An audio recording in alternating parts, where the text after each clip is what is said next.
good for now. I'm going to do that. That's a little bit better framed. Okay.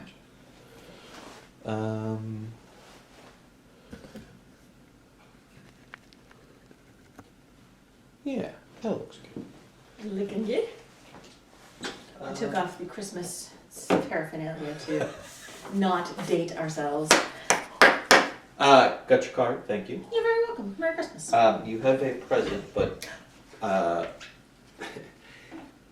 the second part, because it's, Christmas rush, Okay. got delayed. It was all supposed to be Okay. here by this weekend, so I could, have it wrapped, present. You're so nice. But it's not, and it won't be until after Christmas. So 2 weeks Alright. when we get together again, you can have your Okay. gift. I have something for you that has not arrived yet either, so the timing is, it's not shut. The timing is good because I would have felt terrible if you had had something and yours hadn't arrived yet. So when we meet in a couple of weeks, that'd be perfect. I think both of us are adults and understand how this process works. You want my present now? You want my present now? Well, that's the child in you. I'm very childish. So thank you, that's very thoughtful. You're more than welcome. Awesome.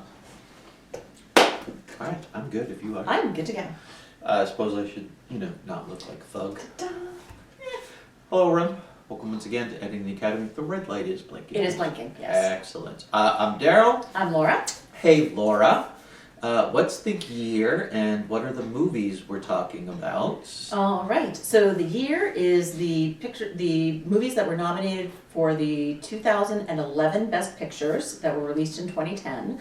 The 5 we are talking about today are 127 Hours, Black Swan, The Fighter, Inception, and The Kids Are All Right. And the remaining 5 that we will talk about next week are The King's Speech, The Social Network, Toy Story 3, True Grit, and Winter's Bone. Okay. I think we got a little shortchanged in part 1 here. I was going to ask that. In looking at the first and the second half, the first half was more of a slog than I think the second half is going to be. Yep. Is that where you were? Absolutely. Okay. In the Interesting. future, when we look at it like that, we may want to go off memory and being like, okay, we'll only put like 3 and then some 2 that'll be nice. Yeah, I agree with you. We got to have something that we really enjoy in each half because this next half is stacked. Yeah. Mm-hmm. Okay, so considering these 10, I'm going to read off some other notables and we'll have you guess the top 5 for Okay. the year. Other notables released in my notes, it's 20011, so 20,011. That seems far away. Yeah, it's a long time away. Okay. But anyway, not the future, the past. Other notables, Harry Potter and the Deathly Hallows, Mm-hmm. Shrek Forever, Forever After, excuse me, Shutter Island, the first time I think that Marty released a movie and wasn't nominated. Oh, interesting. Okay. The And Town. there are 10 of them too. Yep.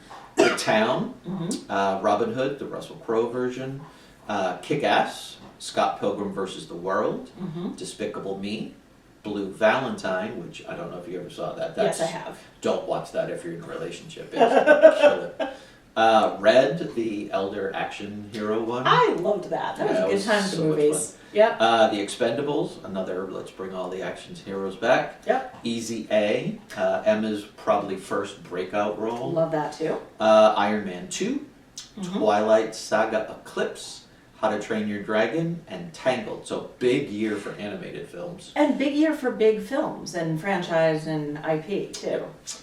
So out of all of those, and Okay. including our 10, and I will give you a hint, I'm not going to say how many, but at least one of the 10 is in the This top. list.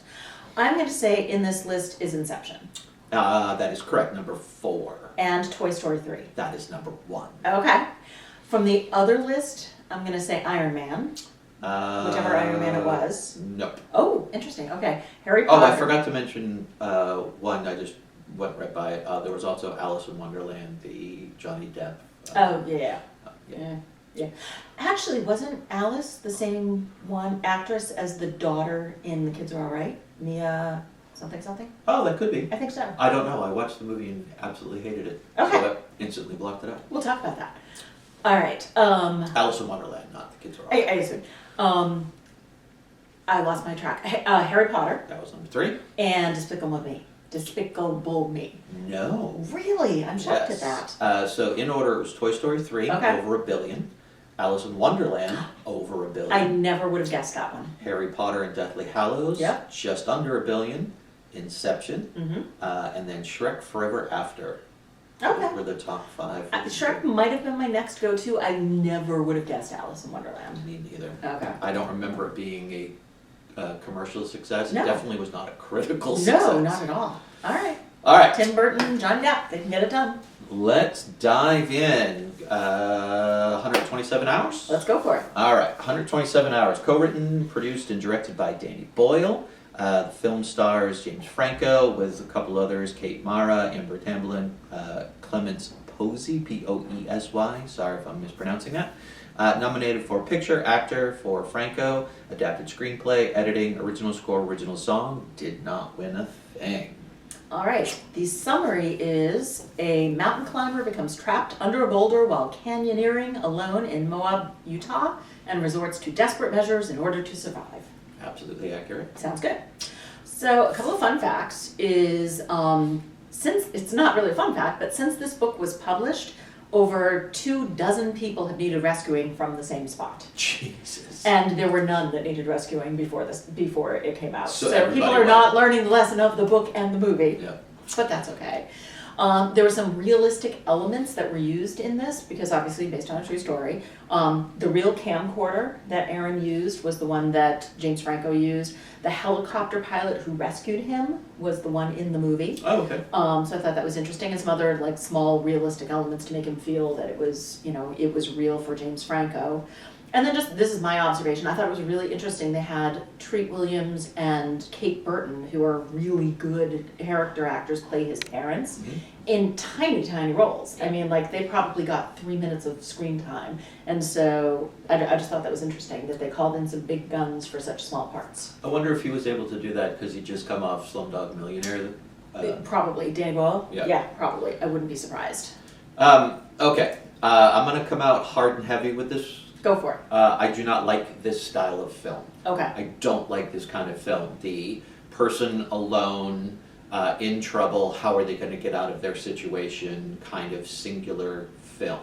I just don't like that as a story choice. Nothing to do with the film, I just don't like that as a story. I will agree with an exception, which is The Martian. Oh, yes.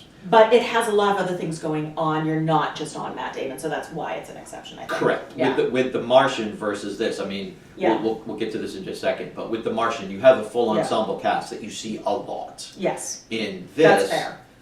it's James Franco. Yeah, and fantasies. And it does solve the problem, which is, I guess, technically referred to as the island problem. Mhm. Like, if you're going to have a bunch of people on an island, you're going to get bored with that pretty quickly. So how do you get some sort of interaction?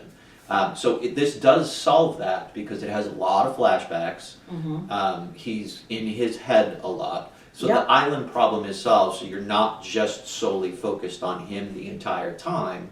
But even with that, my biggest complaint of this, like, think of, what's the one with Castaway? Yep. Tom Hanks and Wilson, right? That one it's the same basic kind of premise, Yes. but that one is a heightened, better version of this kind of story. And I think that's principally because of the person you have playing the lead. Mhm. I don't think James can pull this one off. I would agree with that. It's an interesting time of movies for me personally because at this time of movies, I was seeing a lot of movies, I was going to a lot of movies, renting them, all of those things. So if I haven't seen a movie until now, it's because I didn't want to. So this is the first time I've seen 127 hours because I didn't want to see this movie. And I will say it's better than I thought it would be. Yeah. It's very visually interesting, and that's because of Danny Boyle. Especially at the beginning, you've got a lot of color, a lot of movement. You've Yes, got those there's a lot of split color. screens, a lot of things happening. I think he did a nice job of keeping you interested, but at the end of the day, it's a 90-minute movie, and the very first part of it with the girls was fully unnecessary to the plot. So I'm thinking that was put in there as, okay, we've got to bulk it up to 90 minutes to make it a full movie. So it was interesting, it was well done, not my type of movie completely. I thought James Franco did a decent job. He's not Tom Hanks level, but there were times when you could see in his face and in his eyes like the importance of that sunshine that he got for those 15 minutes and how meaningful that was to me. I liked that, or meaningful it was to him. I liked the way he portrayed that. He did a better job than I thought that he had in him, but it wasn't great. I agree. I don't think he did a bad job. Yeah. I just don't think he is the type of actor who can captivate you for 90 minutes on screen watching principally him. Yeah. I just don't think he's that kind of actor. He's great in ensemble things and all the things aside that, may or may not be true about what he has done, etc. All of that aside, he's good with other people. Yep. He's not good solo. Yeah. As far as the girls, I think you're right that there was probably padding, but I think it's also to prove a point, which is the last line that the other girl says to Mara, which is when they invite him to the party, and Mara says, "Do you actually think he's going to come?" And she says, I don't know. I think we're just such a blip in this guy's day." Yeah. And I think that was the whole point of that scene, was to illustrate that. So when she said that, you got, this guy is a solo. Like, he's having fun, he's having a good time, but he's ready to move on to the next thing. He is a solo kind of person. So I pulled a lot of that out of it, and I may be projecting onto that. No, I think so, because I think one of the main themes was the need for human connection, and he didn't have that. Correct. He didn't have an anchor to anybody that would, Including there were his people mom. that would miss him, Yep. but there's nobody that would come looking for him because nobody knew where he was because he wanted it that way. He Yep. could have told his mom, he could have told his coworker. He wanted to sever connections in his life. And then he realized that he didn't. And so, so I think that was the purpose of the women that he met. And my understanding is that he did actually meet 2 women before he, went on his disastrous hike. But it just, to me, I think it would have been interesting if that was just him looking at the camcorder, like living through it. The stuff that they showed on the camcorder I thought was just as interesting as him living through it in the beginning. Yeah, no, that would have been an interesting choice. Because also, I'm sorry, but how creepy was he when they came across it? I'm surprised that this was not the beginning of a serial killer movie. Is this masked dude takes you into a canyon and then says jump? Like, good on those women that they have more courage than I do. I also do believe you're correct that anybody else besides Danny, this would have just been a mismatch of a movie. It would not have worked. He did the best that he could with the story that he was attempting to tell. I think he accomplished the goal of what he set out to do. I just think inherently that there were flaws with what you were trying to do already that just could not be overcome. 2 things more I want to talk about, and then I'm done. One, the arm cutting scene, pretty intense.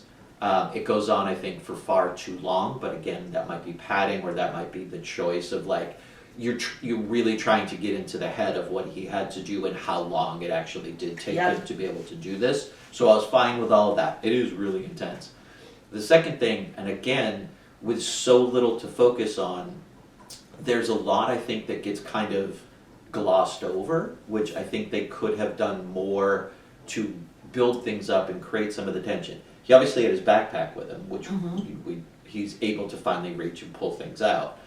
But we go from him getting his backpack and trying to do things to 2 scenes later, all of the things in his backpack are strung around and everything is there. It's that's a moment that I think was a missed opportunity of him trying to get to a place where he could try to move the boulder or utilize the tools that he had to try to do it rather than just wiggle his arm out. Because it is quite literally he gets his backpack and then 2 scenes later the canyon's full of stuff. Yeah, exactly. And how it shows a little bit of him trying to string the thing over the several tries, but more of that would have been interesting. Yeah. I agree with that. I hadn't thought of that, but I agree with that. I did want to bring up the same thing you did about the amputation scene and kind of just body horror in general. I think can be done really well and really poorly. We're going to talk a minute about how I think it was done really well. I think in this it was too much, and the bile scenes and going back and forth to various things. I think it was just too much for me for shock value than it needed to be. And myself. I don't disagree with that. I kind of took more of the angle of he's fixating on this because of the length of time that it was horrible. it took, the the determination that he had to have, because this Mhm. was not just like, Yeah. okay, I'm going to get my knife and I'm going to cut and it's going to be 10 minutes and over. Like, this took him a long time. It took over an hour, they said, Yeah. to cut through. So I got it, but I can also understand how someone could look at that and be like, nah, this is a little too much. Mm-hmm. Yep. Well, hello there, little one. Sorry, excuse No. us. Hey, no, not me. Hey, all right. So overall, I think it's the movie itself, the story itself is just a flawed story. It's one that I don't gravitate to, but one I also think is just a little flawed that could have been capitalized on a little bit better. And I'll say straight out of the gate for this one, do not think it deserved the nomination. I don't either. I absolutely don't. And do you think was it because it was Danny Boyle and he had just won I do. that he got the nomination? Yeah. Yeah. I mean, if you go through some of those other movies that I list, outside of even the franchise movies, there were some that were just kind of overlooked that year that I think would have been better choices than some of these Yeah. films we're going to talk about. And also, they can go up to 10 nominations. They don't have to do 10, and I don't think it was necessary this year. I'm just Yeah. going to say it straight out. I think there's been a couple of years where it was only like 8 or 9. Yeah, this would have been a good year for 9. Yeah. Okay, I agree. All right, let's move on to Black Swan. All right. Black Swan, directed by Darren Aronofsky, screenplay by Mark Heyman and John McLaughlin and Andres Hines, based on a story by Hines. Film stars Natalie Portman, Vincent Cassel, Mila Kunis, Barbara Hershey, and Winona Ryder. A couple other minor people, but those are the principals. Was nominated for Best Picture, Director, Actress for Portman, Cinematography, Film Editing, and Portman did win her Oscar. All right, so the summary is, Nina is a talented but unstable ballerina on the verge of stardom. Pushed to the breaking point by her artistic director and a seductive rival, Nina's grip on reality slips, plunging her into a waking nightmare. Okay, I'll buy it. It's not inaccurate, but this is one of those movies which I'm sure we'll get into. There's multiple levels to it, so just describing it in one fashion I don't think really works. Yep, I agree.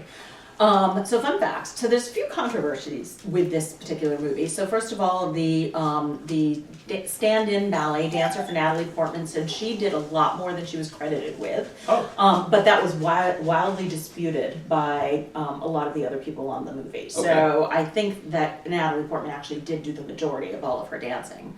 And also there was an anime movie called Perfect Blue that came out in 1997 that is almost the same movie.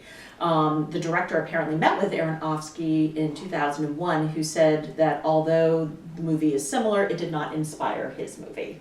So kind of there's a big question mark there. I guess you'd have to kind of put them side by side. Yeah, exactly. And then the fun fact is that there's a scene where the creative director asks this guy, hey, would you have sex with Nina? And the guy's like, I don't think so. And that's Natalie Portman's future husband. Oh. She met him on the set, and they were not actually together at the time that was filmed. They got together over the course of the movie, and that's her claim to fame. Is she actually says that in many interviews. That's you know, That's actually adorable. Yeah, it's quite sweet, but also kind of creepy that like that's the line. Exactly. Okay, so I'm gonna start off with just a generalized kind of statement. Aronofsky is hit or miss for me. Okay. There are certain films that he does that I think are just phenomenal, like The Wrestler. Mm-hmm. When he goes more, we'll call it metaphysical, metaphorical even, that's where I struggle a little bit. Like, David Lynch can pull off a metaphor like nobody's business. Mm-hmm. And I think Aronofsky tries in certain films, but a lot of it is a miss. Like this and Mother, I think, are the two classic examples of him taking a very big swing and having things stand in for other things and it not fully working. Okay. I love this movie. Okay. It makes me uncomfortable in all of the best ways, and that's why I like it so much. Is because it is so claustrophobic and tight and uncomfortable, and it's so ambiguous of like what is reality, what is not, what's actually happening. So I actually really like it. I also find the camera work in this incredibly interesting. Yeah. Most of it is from her back, so it's like you're living life with her. Like if you notice, most of the angles are following her through her life. Mm-hmm. So you're kind of like seeing things as she's seeing them. So I really like it. I think it's got some beautiful dance sequences. I think her her Natalie Portman does an amazing job of showing back and forth between the white swan and the black swan. Even her tone of voice, it's very demure, very submissive and waif-like when she's the white swan, and then she's becomes stronger, more confident when she's, you know, the black swan is taking over. So I really find it super interesting, and this is one of those few movies that the ambiguity makes the movie for me. For the most part, I'm not into fully ambiguous endings, and on this, I really, really liked that.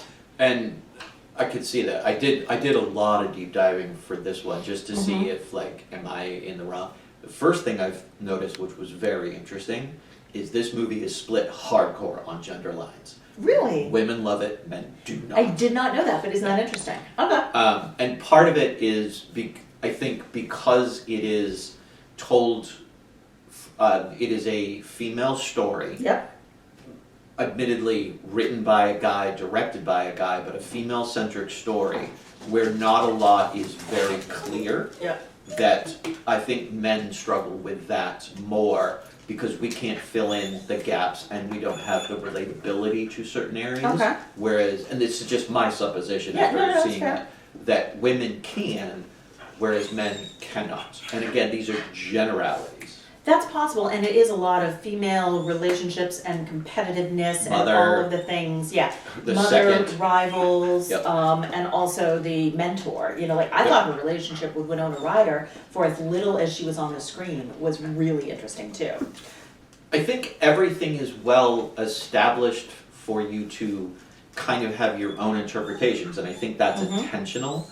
For me, I think there's just a little bit too much left for interpretation, whereas I would have liked a little bit more, and it's probably just being a guy, a little bit more for me to sink into. Like, a big question is obviously what is real, what is not. Yep. One of the interpretations is that the entire film is her just going down and basically her mind playing with her own schizophrenia, which in that case, I think this film succeeds on multiple levels, if that is indeed the intent. I don't believe it to be. I don't. Do you think she dies at the end? I honestly don't know. Okay. I don't know. My interpretation, the first time I saw it, and I saw nothing this time, this is only the second time that I've seen it, to take away from it, that there was a full transformation for her. Yes, absolutely. And I don't think that transformation then involved her having to die. I'm not saying that she didn't. I'm just saying that was my interpretation the first time. Saw nothing to change my opinion this time. Do you? I think she died at the end. I think the black swan side of her took over, and yeah, I do think she died. One of the things I wanted to get to was an interesting fan theory I heard about was that she killed Winona Ryder in the hospital at the end. Because of the file and the stabbing of Winona Ryder in her face, and then she walks out and she has the bloody file in her hand, and that's the moment before she goes on stage and becomes Black Swan. So is that what she does? And I don't know. I love that I don't know. Normally I am far more comfortable with ambiguity in a film, but this one, for some reason, I'm just not as comfortable. And I will honestly say I'm a little surprised that you are as comfortable with the ambiguity. I am too, because I'm never comfortable with ambiguity. I like things slapping me in the face.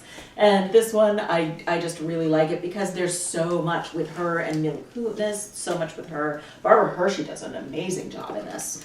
And I agree with you. I don't know why I like it so much, but I really, really do. One of the things I thought was an interesting choice, this is obviously a different film stock than it's filmed on different film stock than most films that you see, which is 16 millimeter, which has a certain grittiness to it that you do not see in other films, which I think was an appropriate choice for this film. Even the bright, more white swan moments are still kind of gritty and gray. Yeah. There's not a lot of, like, this movie is filled with gray and shades of gray. There's not a lot of color here. The only time you ever really see color is with red or when she's in her bedroom with a lot of pink. Yep, the scratching and the blood. Yep. There's blood everywhere, Yep. which again, so this is where I was talking about. I think the body horror here is well done, and less so in the first movie. But also, it's so much more minor than the first movie. So Yeah. I don't know. Yeah, it's definitely more subtle. I mean, there are It's a different moments style by all means. Yeah. where it's not, where like she's literally scratching and pulling feathers out of her back. But Yeah. again, was that reality? Was that not reality? And I don't know. There's just something about this where the ambiguity does not work for me. Okay. And that's a me thing. It's not a film thing. I think the film does exactly what it was Set intended out to do. Yeah, it's just not your jam. Yep.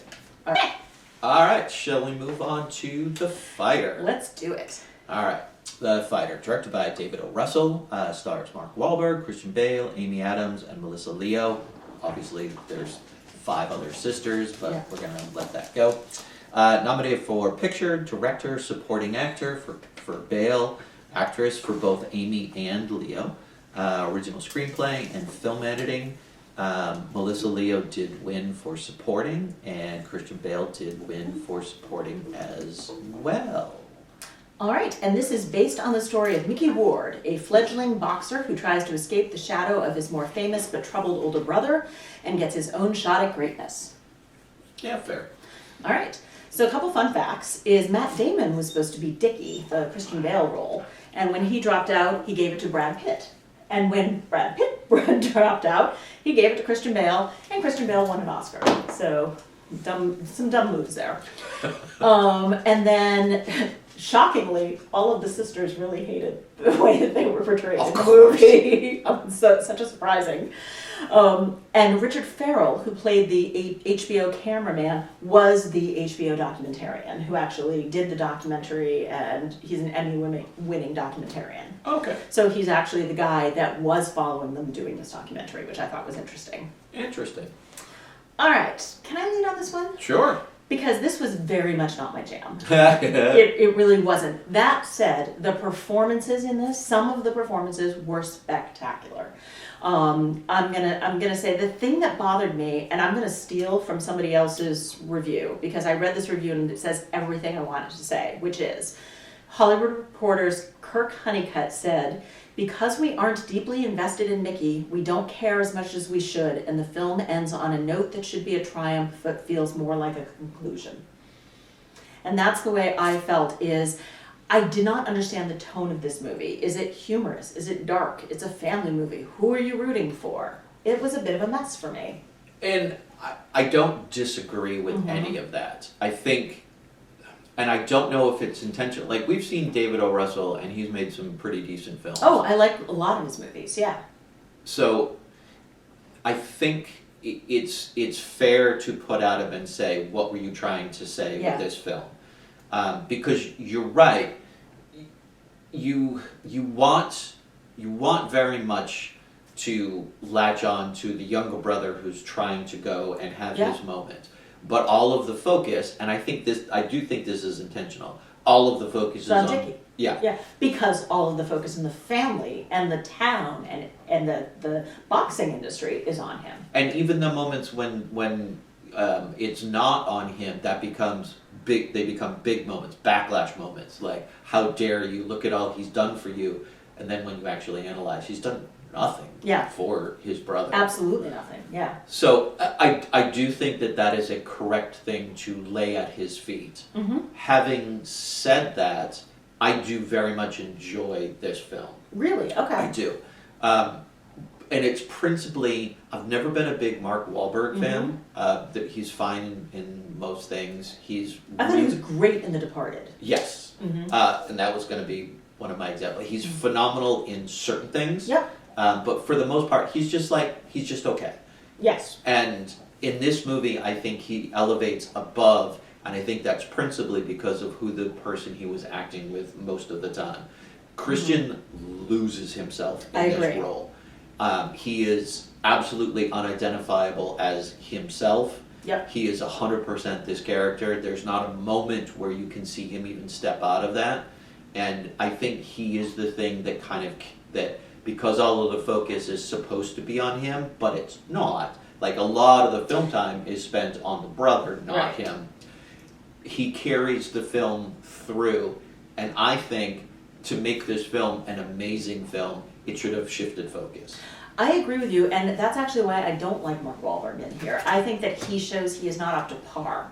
He is very wooden when put next to Christian Bale, and also I think that Melissa Leo and Amy Adams, and I want to talk about them a little bit in a moment because I separate them out for another reason, but when you're looking at those three characters and then you're looking at Mark Wahlberg, he just can't keep up. It's like Quentin Tarantino in a scene with other really great actors, and it shows he is not up to par with those three. I agree. I just think his performance overall is elevated because of who he was working with. His performance in this is far better than most of his other performances in movies. I can't get there. Okay. I can't get there just because I just think it's so wooden compared to the other, and it probably is elevated above where he normally is, but it's so lacking as opposed to the other great performances that I just can't see it.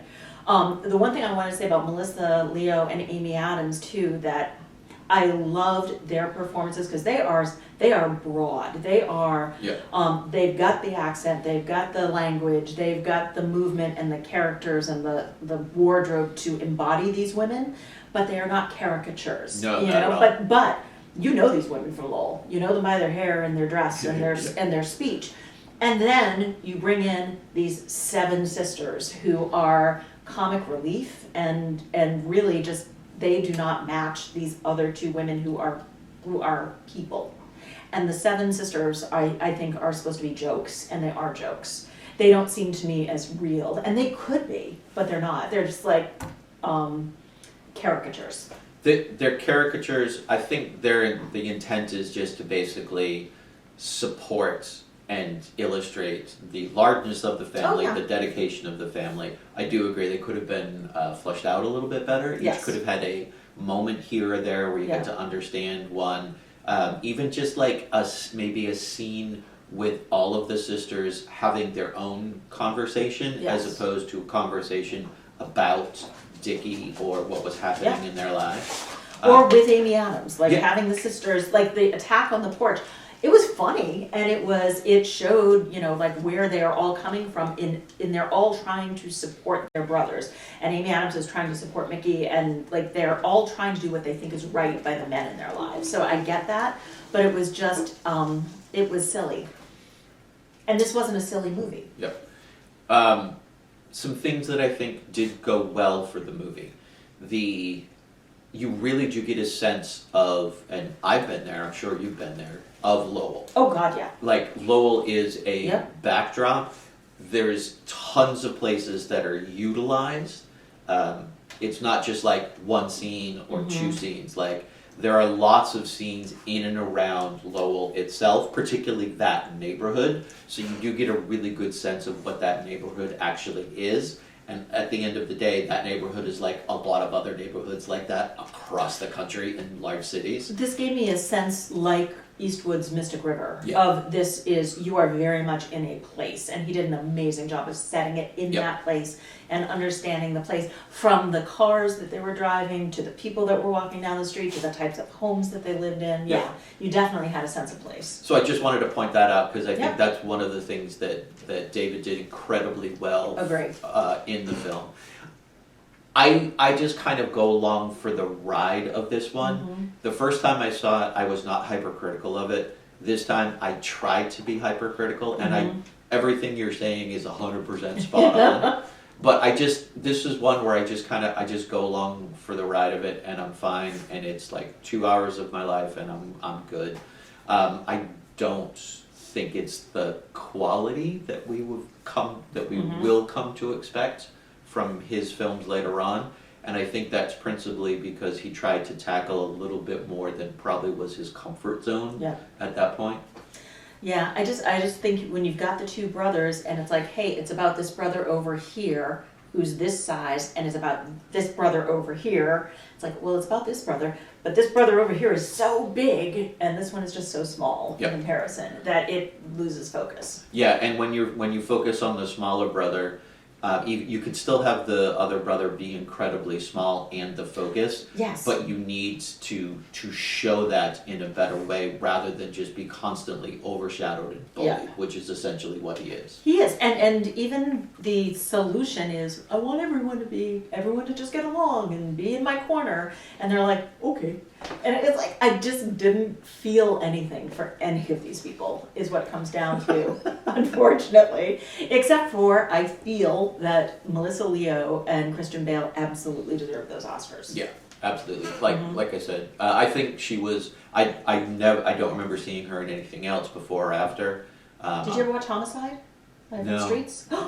Okay, well, you got to do that first and foremost. But I love Melissa Leo. She was the female detective on Homicide for all of its 7 seasons, and she was spectacular. Okay. Yeah. Yeah. Got her start on All My Children, but that's a whole other issue. And then, of course, Christian loses himself in it. Yeah. So I'm going to assume you do not believe this one to be of the caliber to be nominated that year? I thought it was fine, but I thought I would put this in before I would put in 127 hours. Okay. So I understand if you're trying to get up to 10 that this was a really well put together movie. It just didn't hit the notes for me. Yeah, and I understand. Yep. All right. All right, let's move on to Inception. Written and directed by Christopher Nolan, who produced it with his wife Emma Thomas. Stars Leonardo DiCaprio, Ken Watanabe, Joseph Gordon-Levitt, Marion Cotillard, Elliot Page, Tom Hardy, Cillian Murphy, Tom Berenger, Dilip Rao, and Michael Caine. It was, nominated for Picture, Screenplay, Original Screenplay, Art Direction, Cinematography, Score, Sound Editing, Sound Mixing, Visual Effects. One for cinematography, sound editing, sound mixing, and visual effects, all of which I think were deserved. Go with some stuff. All right, so the summary is, a thief who steals corporate secrets through the use of dream-sharing technology is given the inverse task of planting an idea into the mind of a CEO, but his tragic past may doom the project and his team to disaster. Accurate, but doesn't really capture it. Exactly. So the most interesting almost casting that I saw was James Franco was considered for the Joseph Gordon-Levitt role. Oh, that would not have worked. And that wouldn't have worked at all, so I find that interesting. And then the only, I think Inception is just so gigantic in pop culture right now, and just like everybody knows Inception and what it means, and you say that and you get a vision in your mind. So just kind of, I ticked off so far. There's Inception-inspired episodes of South Park, The Simpsons, Rick and Morty, and videos by Ariana Grande and Taylor Swift that were based on it, as well as many, many other songs and videos and other pieces of art. So I think that speaks something to this movie, that it is art that has created art. I absolutely agree. Sorry, I thought someone was coming in, but they're just turning around. Yeah, first street on a dead-end street. That happens a lot. Mm-hmm. All right, so I am a massive Christopher Nolan fan. Okay. Even his less popular films, I still think are amazing. Mm-hmm. He is the kind of writer that I would inspire to be with what he is able to accomplish and demonstrate with just the right amount. I think, and I'm stating this bias up front, Yep. because I give a lot of things in a lot of his movies passes where other people latch on to very hard things. Okay. So I just state all of this up front. One of his strengths, I think, is unlike, let's say, David Lynch doing Lost Highway, where nothing is explained to you, you just have to figure out what's going on. You realize, a third of the way in, oh, this is a metaphor within a metaphor that's happening. I can't follow. The rules of this film are very strange.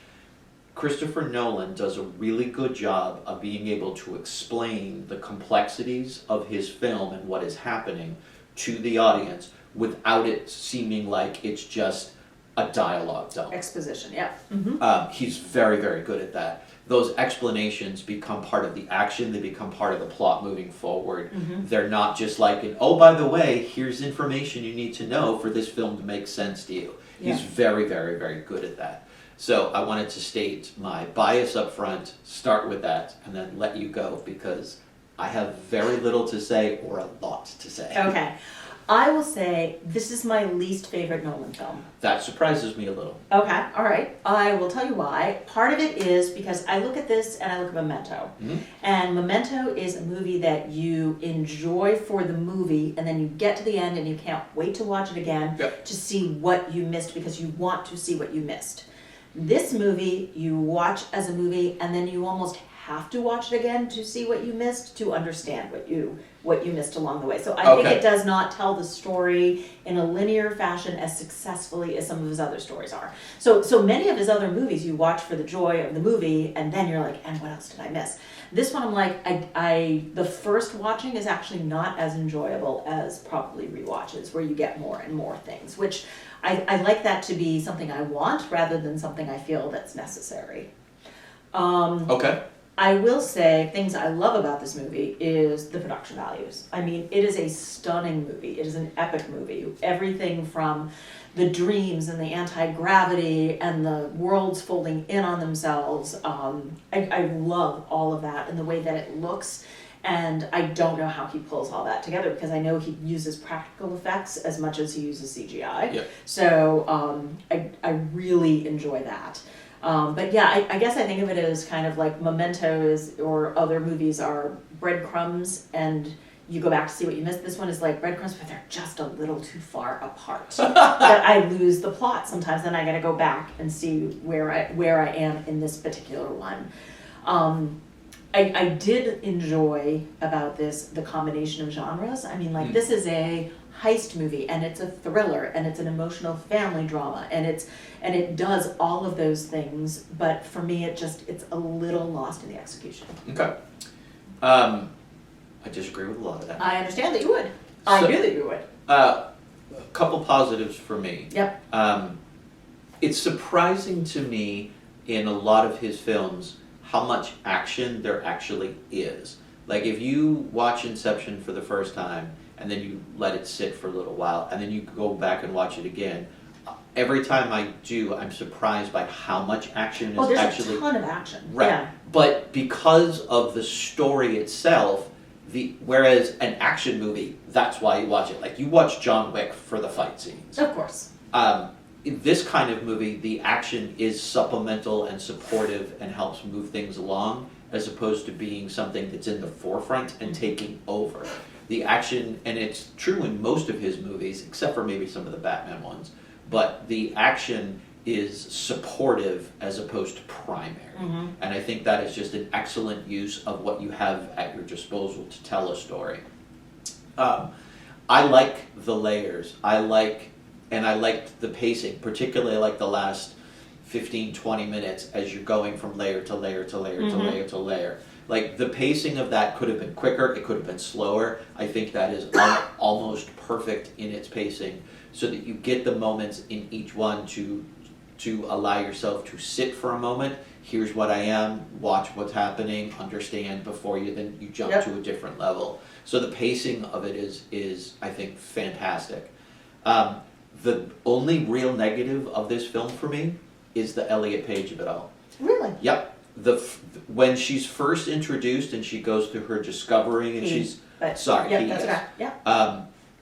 going through and figuring out how to deal with the world and like that whole discovery aspect, phenomenal. Right. It's when there's the transition to I know your secret, I'm super worried, you have to tell everybody your secret. That aspect, once that happens, the acting just goes straight down the tubes. I can see that. I hadn't considered that before, but yeah, I can see that. And I don't disagree. And then it does take me out. So I look forward to the scenes where Elliot is not there. I can see that because it's almost like they have lost their purpose. Yes. And so okay, all right, I can see that. The intent of the character shifts. Yeah. And I don't think it's a good not necessary anymore. Almost. I'm not necessarily going to even chalk it up to the acting because that doesn't change. It's the focus of what the character is supposed to do, and for the first part, he's great at that acting style, pulling that off. For the second, because it's the same acting style, doesn't pull it off as well. Okay, I can see that. One thing that threw me off a little bit, and I just must have missed it somewhere along the way, is so Michael Caine is Leo's wife's father. Mhm. Why does he not believe that Leo killed his daughter? Why does he? Why does he believe that Leo is not responsible for killing his daughter? There's no explanation Okay. for it Okay. that I remember. All right, I just don't remember that, and it's surprising to me that he would believe Leo when he's, basically been shown to have killed her. And I question whether or not he Is does. he real? Well, not that, but whether he does or he doesn't. I think in his head, Michael Caine's head, he wants to believe that Okay. that was not true. But I don't think the way he portrays that is gives anything away either way. Okay. He's not accusatory. He's also not forgiving. So his interactions when he has them with Leo are kind of right down the middle of the road. So I don't think you can say one way or the Okay. other, and I think that's very intentional. Okay. All right, that's fair. And we do have to talk about the ending. Sure. So I am very forgiving of ambiguity today for some reason, because I was fine with the top continuing to spin, because for me, the fact that he turned to his children and saw his children's faces For the first time. for the first time matters. So whether that's a dream and the dream has changed and now he's with his children, that's okay. Or whether it's reality and he's with his children, that's okay, because it's like he's changed the stakes for himself. So whether it's a dream or whether it's not a dream didn't matter to me, because in his mind he's with his children. So I was okay with that. But what are your thoughts on the ending? Because I know that that's a big conversation. Yeah, and I think it's left purposely open Mhm. for you to interpret. People have slowed it down to like microseconds. Yeah, it does look like it's wobbling, Yeah. I will say. And that's their thing, is like it looks like it's starting to wobble, but you Mhm. never fully see it. Like honestly, I don't care. I'm with you. Yep. What I do find interesting though is when they have the conversation about tokens. Do you remember what they specifically say about what a token needs to be? I know that you can't let anybody else touch it or hold it, or Yeah. what else? It needs to be something that is yours, has been yours all along. It needs to be Mhm. something unique to you. And this was his wife's. Correct. Okay. Everybody else's token is theirs. Theirs, yeah. His This is is his wife's. who Okay. has touched it, felt it, like done Yes. broken all the rules.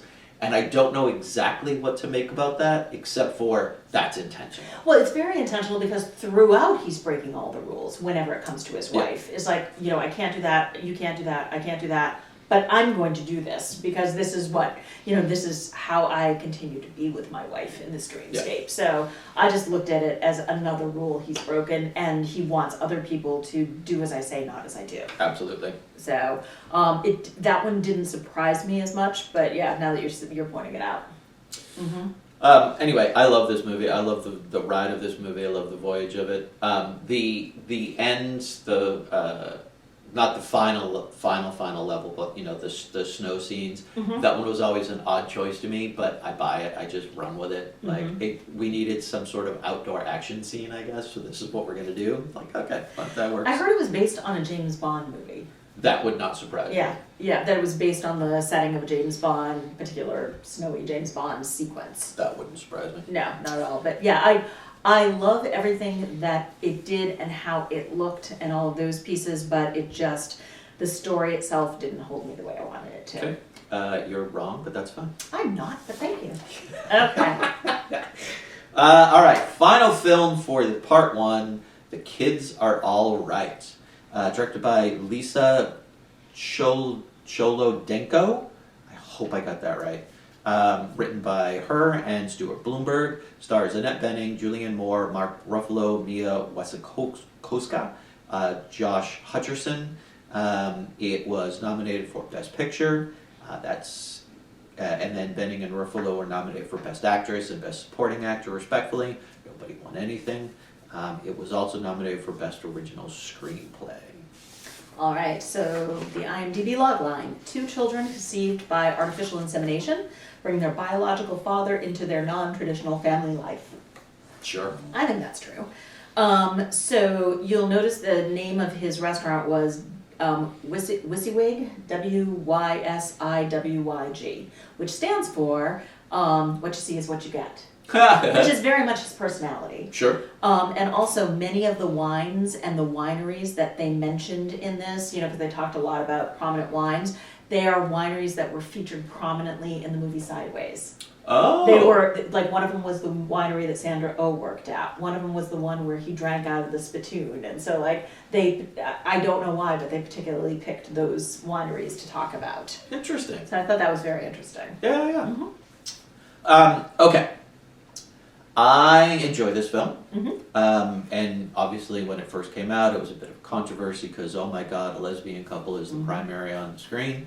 And I think because of that, and because I think this, much like we talked about with Precious, I think this film gets some unwarranted scrutiny because of the fact that it's a lesbian couple who at the center of it. And ultimately, this is just a family story. It's a family drama. It's marriage, it's kids. Yep. Exactly. There are issues, there are problems, things happen, like in any other normal, quote-unquote, family. But because it's a lesbian couple, it gets scrutinized, I think, far more than it deserves.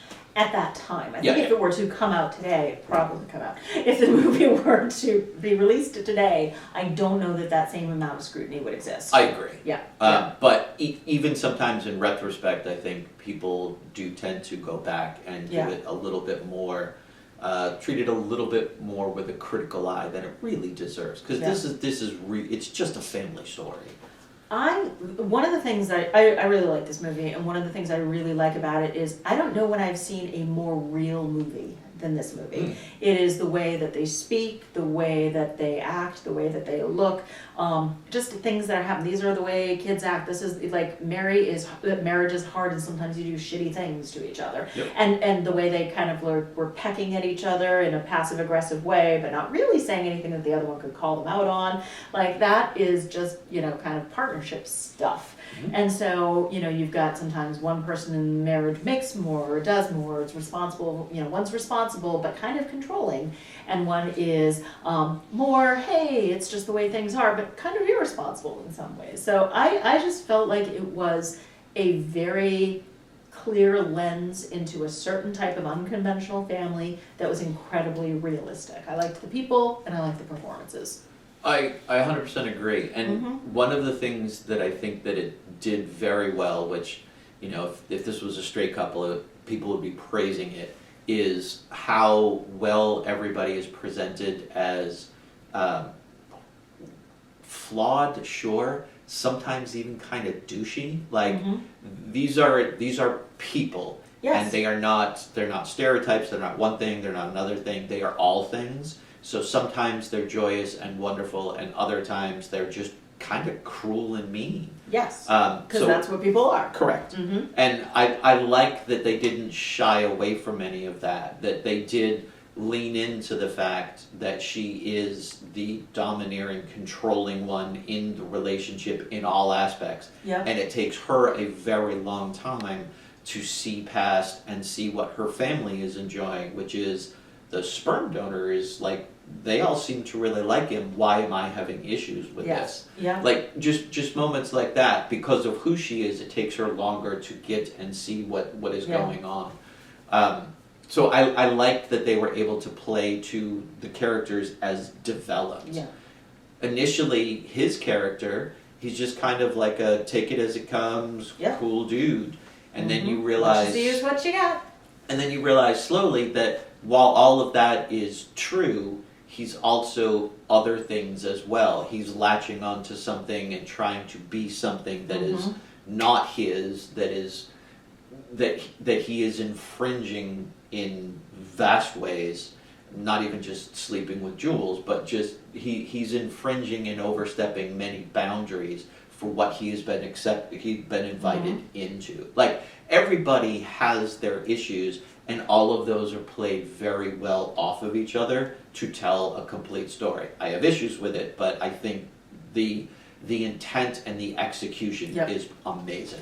I agree with you. And getting back to kind of like so you've got Nick, who is, I think that it's easy to see that throughout the movie she is probably the most low-level, abrasive, controlling, kind of not seeing the joy or seeing what her family needs. And then you've got her wife who, to a very deep level, betrays her. Mhm. So it's like, okay, so what is worse in a marriage? You've got somebody who has a deep betrayal, or you've got somebody who just kind of picks at you all day long Yeah. and pick at, kind of day after day. And they're both bad. But you're right, they're not bad people. And I like also that it's, like when they go to college, when they go to bring the daughter to college, they go as a family because they have accepted the fact that they are a family. Whether the women will stay together, whether they will stay together as a couple, I think we don't know. I think there's a positive at the end that likely they will. But I love how there's no doubt that all 4 of them are going to college and all 4 of them are seeing this daughter off because they're going to remain a family, and he is not part of that family unit. Yep. She takes the hat at the end. Did you see the daughter took his hat at the end? No. She threw the hat in the car at the last minute. So he is still a part of who she is. And that was obviously very intentional. Yeah. Of, I'm not throwing everything away. I might seek him out at some other time, but he's not part of the family unit, which I thought was really nice and interesting. I think a lot gets made also of the fact that because, it's a lesbian couple, that the kids would obviously want to seek out a male role model in their lives. I think that's way over analyzing things. It would be natural for any kid in any family, once they learn, hey, I'm obviously not 100% yours. There's somebody else out there who is my biological father. That is going to be something that will not necessarily eat at them, but always be present, and they're going to want to explore at some period in time. This one is just explored in a different fashion. The catalyst for it is the son, who can't do it, so forces the sister to do it, which obviously then starts the entire movie. But I think the interesting part is once they meet him, the girl is more enthralled with him than the son is. Yeah. So the son wants to meet him, daughter's very reluctant, and then once they meet, the daughter is kind of like, I want to learn more how interesting this guy is. And he's like, yeah, he's kind of full of himself, he's a douche, says the son. So I think that's very interesting and very telling too. Yep. One piece of really interesting, just, I don't know if it was the director choice or cinematography, was when Annette Bening realized that her wife was sleeping with Mark Ruffalo. And so I loved that scene at the dinner table where she returns to the dinner table. She has this knowledge, and she kind of sits there, and things go away and the noise goes away, and you're just sitting there on her face, and you're feeling and seeing all the things that she is feeling and seeing. And then she just becomes part of the dinner party because this is not where you blow up your family. And she tried to keep it private, the kids overheard, but I like that it was a couple was trying to deal with this in a responsible adult way amongst themselves. And I liked that. Yeah, the entire thing is very adult. Very adult, yeah. It is the thing that people strive for with good, we'll call it healthy communication, but just good communication overall. The ability to be able to talk about things, whether you do it accurately, inaccurately, whether you do it well, but just the inherent knowledge that you can. Yeah. And that is prevalent throughout the entire thing.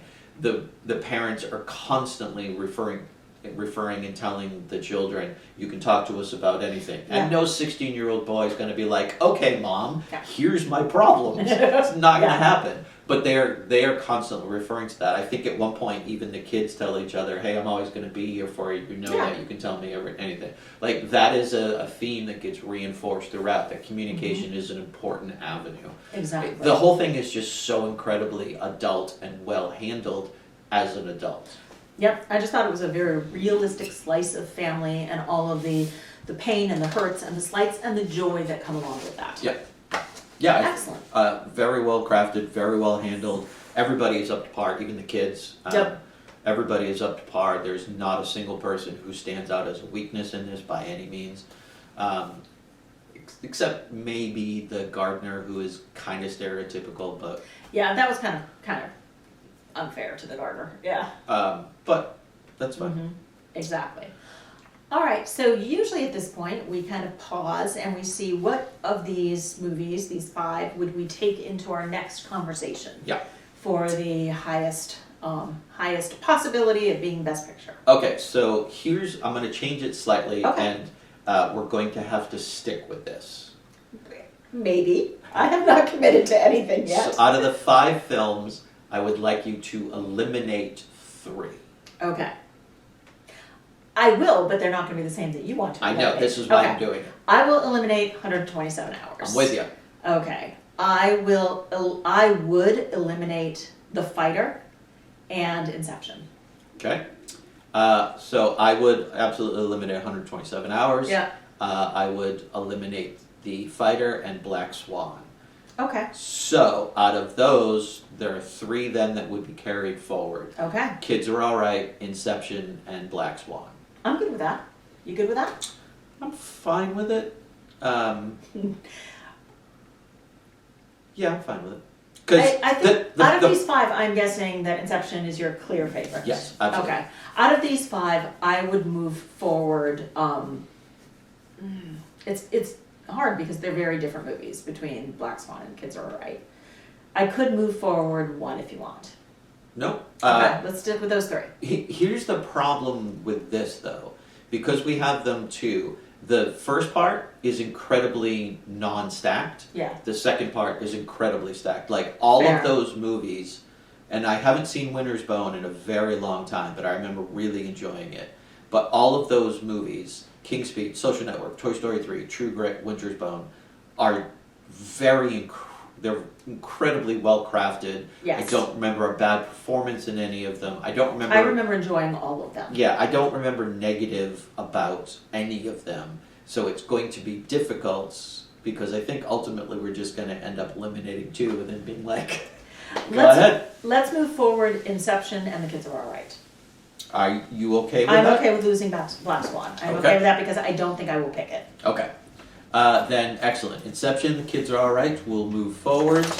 And next time we'll talk about part 2. Oh, and by the way, we should probably mention that the King's Speech actually did win. That's right. Yeah. So we'll talk about whether that was correct as well. Yep, So the next 5, including the winner. Yep. Part 1 in the books. Bye-bye. Thank you.